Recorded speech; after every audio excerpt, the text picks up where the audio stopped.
మాది అనకాపల్లి జిల్లా కసింకోట మండలం బయ్యవరం గ్రామం. మేము ఉమా హెల్పింగ్ హ్యాండ్స్ అనే ఒక ట్రస్ట్ ని రన్ చేయడం జరుగుతుంది గత 4 సంవత్సరాలుగా. మా ట్రస్ట్ ఏంటంటే మా చుట్టుపక్కల గ్రామాలకు వెళ్ళిన జమాదులపాలెం, తేగాడ, విసనపేటలో నుంచి మాకు కొంతమంది సభ్యులతో కలిపి ఒక టీమ్ గా ఏర్పడి మేము ప్రతి సంవత్సరం కూడా కొన్ని సేవా కార్యక్రమాలు అనేవి చేయడం జరుగుతుంది.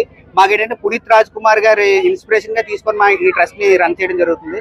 అలాగే ఈ 78వ స్వతంత్ర దినోత్సవాన్ని పురస్కరించుకొని మన జెండా యొక్క ప్రాముఖ్యతను మనం సెలబ్రేట్ చేసుకోవాలని చెప్పి ఈ యొక్క 600 అడుగుల జెండాతో భారీ ర్యాలీని మన బయ్యవరం గ్రామం నుంచి తేగాడ మోడల్ స్కూల్ వరకు మనం భారీ ఎత్తున ర్యాలీతో మా చుట్టుపక్కల ఉన్న స్కూల్స్ ని, కాలేజెస్ ని కలుపుకొని వాళ్ళ యొక్క సహకారంతో, మా కసింకోట మండల పోలీసుల సహకారంతో, మా గ్రామ పెద్దలతో సహాయంతో ఈ యొక్క ర్యాలీని విజయవంతంగా చేయడం జరుగుతుంది. కార్యక్రమానికి విచ్చేసిన ప్రతి ఒక్కరికి కూడా మేము ప్రత్యేకమైన ధన్యవాదాలు తెలుపుకుంటున్నాము. మా యొక్క ముఖ్య ఉద్దేశం ఏంటంటే గత కొన్ని సంవత్సరాలుగా కొంతకాలంగా మన ఆర్మీ జవాన్లు ఎంతో మంది బోర్డర్ లో మన కోసం, మన దేశం కోసం నిత్యం ప్రాణాలు అర్పిస్తున్నారు. రీసెంట్ గా చూసుకుంటే మన శ్రీకాకుళం జిల్లాకు చెందిన రాజేష్ గారు, 3-4 వ్యక్తులు మనకి ఈ యొక్క యుద్ధంలో మరణించడం జరిగింది.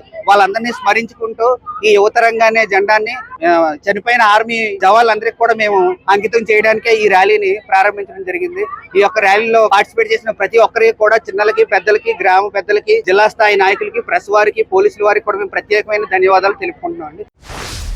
మేము ఇక్కడ యువతరంగా అనే ప్రోగ్రామ్ చేస్తున్నామని చెప్పి కుర్రోళ్ళు అనేసరికి ఎలా ఉంటుందో అనుకున్నాం. మేము ఫస్ట్ అయితే ఇక్కడికి వచ్చిన చాలా చాలా హ్యాపీగా ఉంది. చాలా బాగా చేశారు. యువతరంగా అనే ప్రోగ్రామ్ చేశారు. అలా జాతీయ జెండా ముందు మేము కోలాటం వేయడం అనేది మా అదృష్టంగా భావిస్తున్నాం. అలాగే ఈ ఉమా హెల్పింగ్ హ్యాండ్స్ వారికి చాలా చాలా థ్యాంక్స్ చెప్పుకుంటున్నాం మా తరఫున.